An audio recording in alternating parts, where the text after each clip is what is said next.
অক্রূর মহাশয়, আমি কখনো স্বপ্নেও ভাবিনি যে আপনি এরকম অবান্তর কথা বলবেন।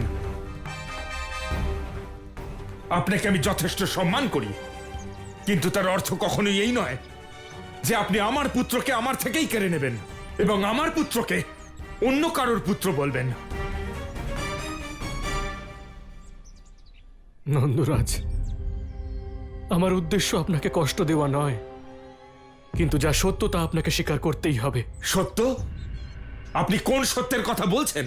আপনি খুব ভালো করেই জানেন যে অনেক বছর যাবত মিত্র বসুদেব ও দেবকী বৌঠান কারাগারে বন্দী আছেন। কানাই যদি ওনাদের পুত্র হয়, সে আমাদের কাছে এলো কি করে? নন্দরাজ, পাপী কংসের বিনাশের জন্য কানাইয়ের জন্ম হয়েছে। দেবতাদের কৃপায় কানাইয়ের জন্মের মুহূর্তেই কারাগারের দ্বার খুলে গিয়েছিল, আর স্বয়ং মহারাজ বসুদেব নিজের পুত্রকে আপনার কাছে রেখে গিয়েছিলেন। অক্রূর মহাশয়, নিজের অসত্যকে সত্য প্রমাণ করতে আপনি মিথ্যেই মন গড়া কাহিনী বলছেন, কিন্তু মনে রাখবেন তাতে সত্য বদলে যাবে না। যদি আপনি সত্য জানতে চান, তাহলে মনে করুন সেই সব কাজ যা কানাই আজ অবধি করেছে। আজ অবধি কানাই এমন কোনো কাজ করেছে যা সাধারণ?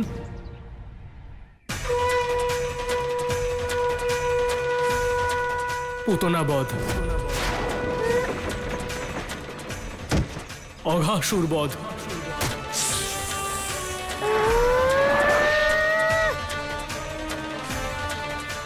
বকাসুর বধ, এমনকি বৃন্দাবনকে সমস্ত সংকট থেকে উদ্ধার করেছে। তাহলে আপনার কেন মনে হচ্ছে যে ও সাধারণ বালক? আমাদের কানাই অসাধারণ, কিন্তু তার অর্থ এই নয় যে ও দেবকী বৌঠানের পুত্র। নন্দরাজ, সমগ্র সংসার এই কথা জানে যে মহারাজ বসুদেব আর দেবী দেবকীর বিবাহের সময় দৈববাণী হয়েছিল দেবী দেবকীর অষ্টম পুত্র কংসের পাপ থেকে এই সংসারকে মুক্ত করবে। আর কানাই হলো মহেশমতির রাজকুমার, যদুকুলের গৌরব, মহারাজ বসুদেব আর দেবী দেবকীর সেই অষ্টম পুত্র।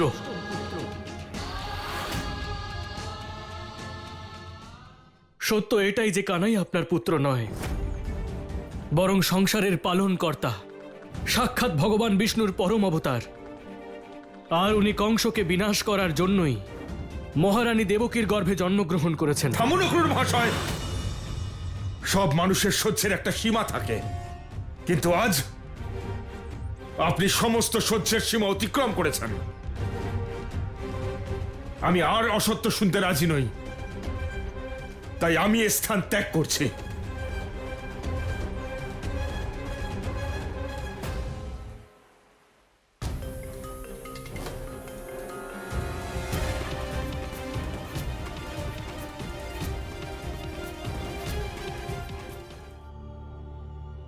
দাঁড়াও নন্দ,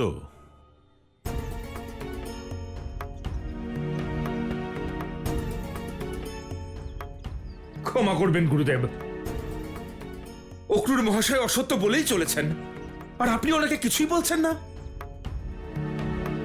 নন্দ, আমরা সবাই জানি কৃষ্ণ তোমার সন্তান, কিন্তু আসল সত্য জানাটা তোমার পক্ষে অত্যন্ত প্রয়োজন। সত্য?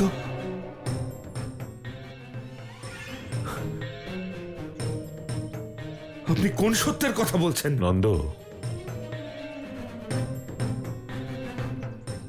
এই হলো গর্গ সংহিতা। এটি আমি সেই দিন লিখতে শুরু করেছিলাম যেদিন এই সংসারে দৈববাণী হয়েছিল যে দেবকীর অষ্টম সন্তান কংসকে বধ করবে। আর ভগবান বিষ্ণু স্বয়ং আমাকে দর্শন দিয়ে কৃষ্ণ অবতারের লীলা কথা লেখবার আদেশ দিয়েছিলেন।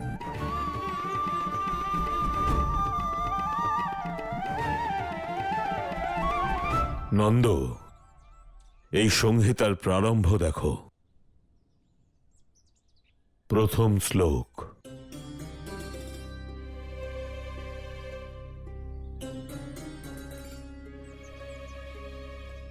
নারায়ণং নমস্কৃত্য নরং চৈব নরোত্তমম দেবীং সরস্বতীং ব্যাসম ততো জয় মুদীরয়েৎ। অর্থাৎ নারায়ণ তার লীলার জন্য নররূপে অবতীর্ণ হবেন, আর সেই নারায়ণ আর কেউ নয়, তোমারই পুত্র কানাই।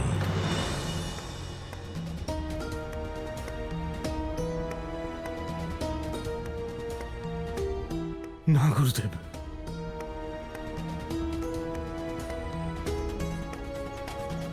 এ কখনোই হতে পারে না। নন্দ, তুমি অত্যন্ত সৌভাগ্যবান। এ তোমার বহু জন্মের পুণ্য ফল যে স্বয়ং নারায়ণ তোমায় বেছে নিয়েছেন। দেবকী ও বসুদেব শুধুমাত্র কানাইকে জন্ম দিয়েছে, কিন্তু এই সংসারে তোমার পরিচয় কানাইয়ের পিতা বলে।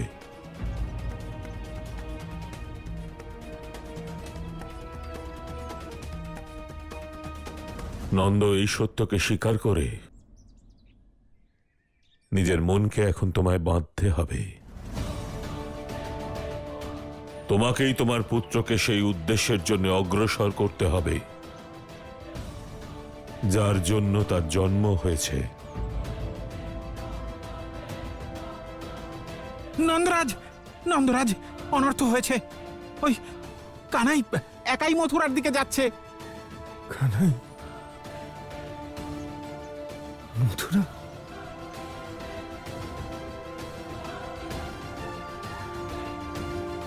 সে অবশ্যই কংসের সঙ্গে যুদ্ধ করতে যাচ্ছে।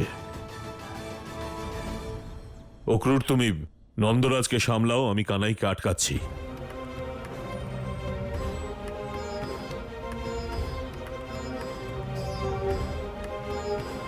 দাঁড়ান প্রভু। গুরুদেব, আপনি এখানে? না গুরুদেব, আমাকে কংসের বিনাশ করতেই হবে। ওর অধর্মকে আটকানোর কেবল একটাই পথ বাকি আছে গুরুদেব। আমি জানি প্রভু, কংসের বিনাশের সময় হয়েছে, কিন্তু এখনো একটি সত্য আপনি জানেন না, আর সেই সত্য না জেনে তাকে বিনাশ করা অসম্ভব। আপনি কোন সত্যর কথা বলছেন গুরুদেব? আসুন প্রভু, আমার সঙ্গে আসুন। আমাকে সেই সত্য আপনাকে জানাতেই হবে।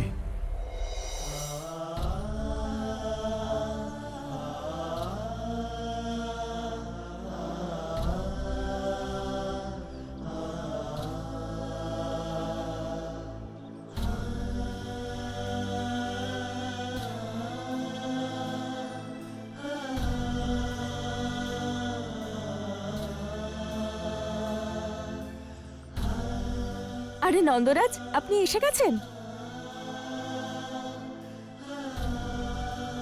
কি বললেন অক্রূর মশাই? কোন আবশ্যক কাজের জন্য ডেকেছিলেন উনি? নন্দরাজ, কি হয়েছে? আপনি চুপ করে আছেন কেন? কিছু না যশোদা, গুরুদেবের আশ্রম থেকে হেঁটে হেঁটে ফিরলাম, তাই একটু ক্লান্ত লাগছে।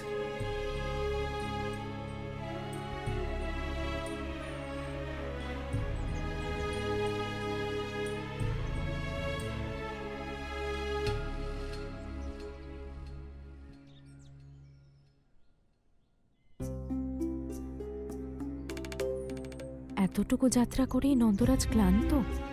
নিশ্চয়ই অন্য কোনো বিষয় আছে।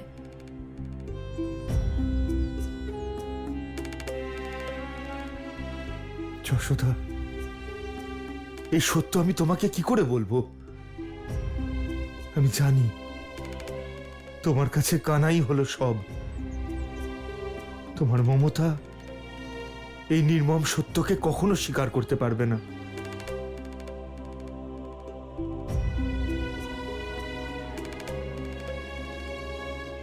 নন্দরাজ, আপনি ঠিক আছেন তো? কি হয়েছে? কিছু বলছেন না কেন? যশোদা, ভোজন কি প্রস্তুত? হ্যাঁ, আমি নিয়ে আসছি।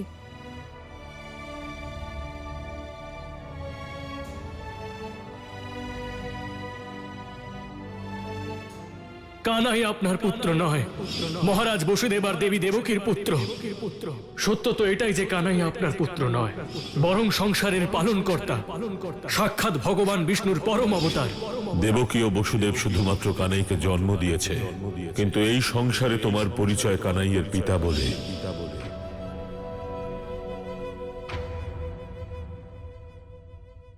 নন্দরাজ, কি হয়েছে নন্দরাজ? আশ্রম থেকে ফিরে আসার পর থেকেই আপনার মনটা খারাপ হয়ে রয়েছে। কি এমন বলেছেন অক্রূর মশাই যে আপনার মন এতটা খারাপ হয়ে গেল? যশোদা, এ তো প্রসন্নতার অশ্রু। প্রসন্নতার অশ্রু? আমি এই কথাটাই বলতে চাইছি। এর থেকে প্রসন্নতার বিষয় আর কি হতে পারে যে আমরা কানাইয়ের মা বাবা। আমরা এই সংসারের সব থেকে সৌভাগ্যবান মা বাবা। নন্দরাজ, কি হলো নন্দরাজের? কানাই অশ্রু?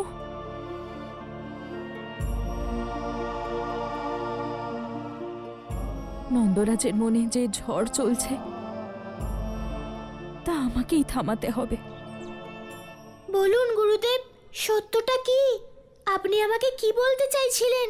প্রভু, নিয়তি আপনাকে যে আসল সত্যটি জানতে দেয়নি সেটি হল আপনি নন্দ আর যশোদার পুত্র নন। আপনার আসল জন্মদাতা পিতামাতা হলেন মহারাজ বসুদেব এবং মহারানী দেবকী।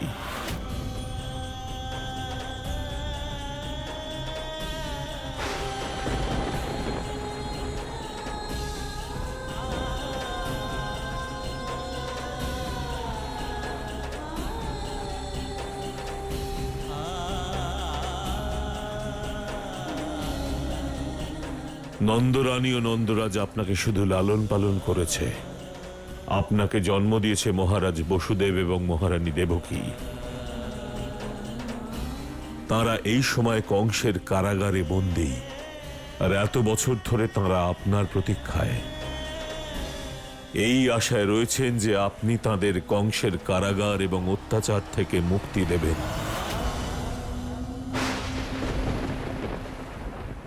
গুরুদেব, এ কেমন সত্য?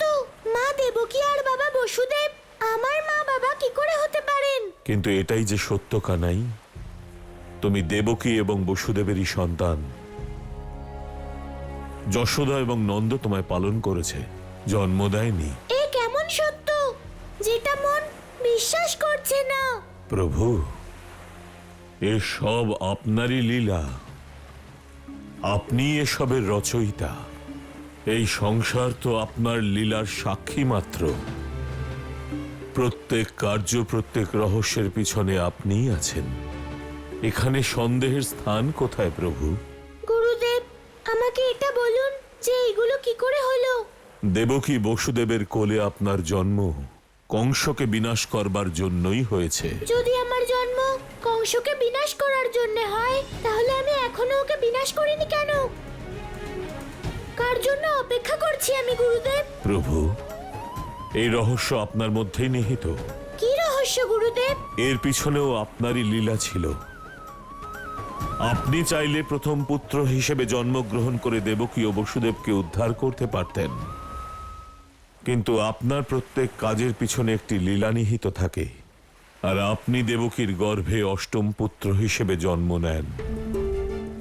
কিন্তু প্রথম 6টি সন্তানকে, কীর্তিমান সুসেন ভদ্রসেন, ঋজু সংমর্দন ও ভদ্র, এদের সবাইকে ব্রহ্মার অভিশাপ থেকে মুক্ত করার ছিল। কারণ ব্রহ্মাদেবের অভিশাপ অনুযায়ী তাদের উদ্ধার কোনো অসুরের হাতেই হওয়ার ছিল। আর বড় মা রোহিণীর গর্ভে সপ্তম সন্তান রূপে বলরামের জন্ম হয়। এ আপনি কি বলছেন গুরুদেব? হ্যাঁ প্রভু, বলরাম আপনার নিজের দাদা। তারপরেই অষ্টম সন্তান হিসেবে আপনি দেবকীর গর্ভে জন্মগ্রহণ করেন। এবার আমাকে কি করতে হবে? আমি বুঝতে পেরেছি। এবার সেই সময় এসে গেছে যখন আমি কংসের বিনাশ করে ওর কারাগার থেকে আমার মা বাবাকে মুক্ত করব। প্রভু, যখন আপনি সিদ্ধান্ত নেন তখন কে তাকে খণ্ডন করতে পারে? কিন্তু প্রভু, কংসের বিনাশের আগে আপনাকে সেই সমস্ত বিদ্যা, সেই 64 কলা গ্রহণ করতে হবে যা এই ধর্মযুদ্ধে আপনার অত্যন্ত প্রয়োজন, যা দিয়ে আপনি কংসের আসরিক শক্তির বিনাশ ঘটাতে পারবেন। এ আপনি কি বলছেন গুরুদেব? আমার মা বাবা কংসের কারাগারে রয়েছে। অন্ধকার থেকে মুক্ত করতে হবে। পুত্র রূপে আপনার এই উদ্দেশ্যকে আমি বুঝতে পারছি প্রভু, কিন্তু আপনার পিতামাতা এই সংসার থেকে সমস্ত আসরিক শক্তি বিনাশ করবার ব্রত নিয়েছেন। কংসের বিনাশের জন্য এত বছর তারা যে কষ্ট স্বীকার করেছেন, সেই ত্যাগ ও তপস্যার ফল তখনই পাবেন যখন আপনি 64 কলার শিক্ষা লাভ করবেন। কারণ মা দেবকী ও মহারাজ বসুদেব সেই কৃষ্ণের অপেক্ষায় রয়েছেন যে সর্ববিদ্যায় পারদর্শী, যে সংসারে আবার ধর্ম স্থাপন করতে সক্ষম, যে শুধুমাত্র তাদের পুত্র নয়, যে হলো পরম অবতার শ্রীকৃষ্ণ।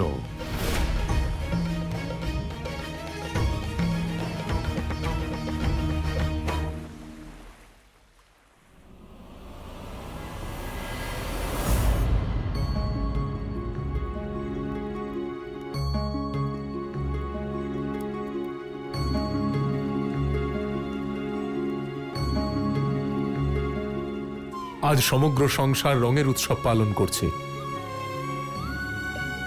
আর বহু বছর বাদে তোমাকে আনন্দিত দেখে আমিও খুব আনন্দিত দেবকী। তোমার এই আনন্দ দেখে কংসের এই কারাগারে লজ্জিত হয়ে গেছে দেবকী। কিন্তু এই আনন্দের কারণ কি দেবকী? মহারাজ,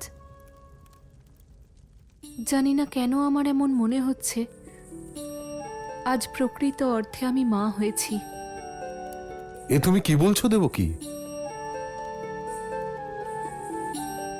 মহারাজ, এই সত্যিটা কেবল আমি আর আপনি জানি যে কানাই আমাদের সন্তান, কিন্তু কানাই এই সত্যিটা জানে না। আমি ঠিক বুঝলাম না। মহারাজ, আজ আমার এমন অনুভূতি হচ্ছে যেন কানাই আমায় মনে মনে মা বলে ডেকেছে। ওর মনের মধ্যে নিজের বাবা মায়ের প্রতি ভালোবাসা জেগে উঠেছে। এক অভাগিনী মা তার এত বছরের তপস্যার ফল পেয়েছে। আমার হারিয়ে যাওয়া মাতৃত্ব নতুন পথ খুঁজে পেয়েছে।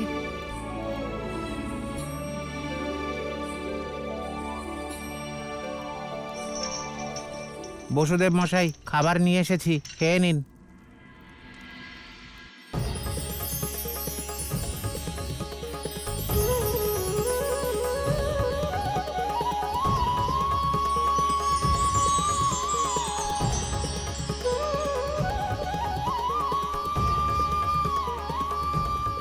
মা,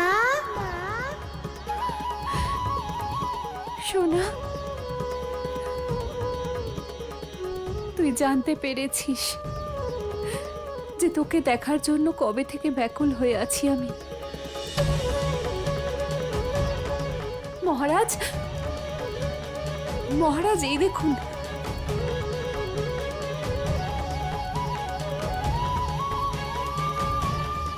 দেবকী, এ তো সেই ময়ূরের পলক যা তুমি তোমার সন্তানের জন্য রেখেছিলে।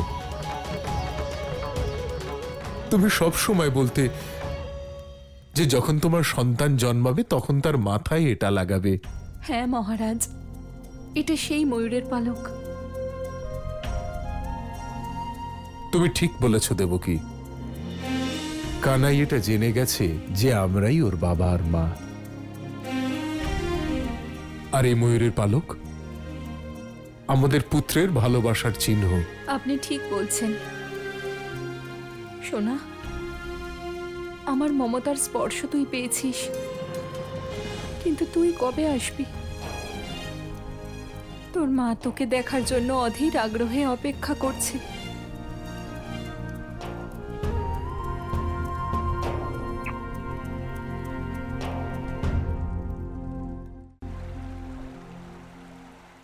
তোমার কানাই আসছে মা, তোমার জীবন থেকে সব দুঃখ ঘোচাতে, তোমার জীবনে মমতা আর বাৎসল্যের রং মাখাতে। তোমার কানাই আসছে মা।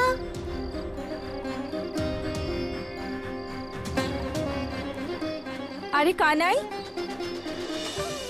এত রাতে কোথায় যাচ্ছিস তুই? মা, অনেক সময় নষ্ট হয়ে গেছে, আমি আর সময় নষ্ট করতে চাই না। কানাই, কানাই দাঁড়া। এই কানাইটা না এখন একদম কথা শোনে না।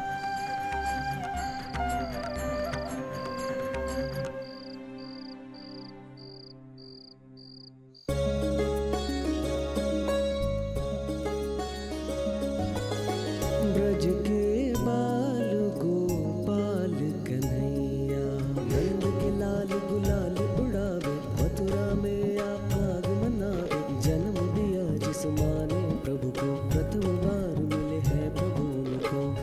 इस जननी की गोद न खेले, होली में रंग उन संग खेले।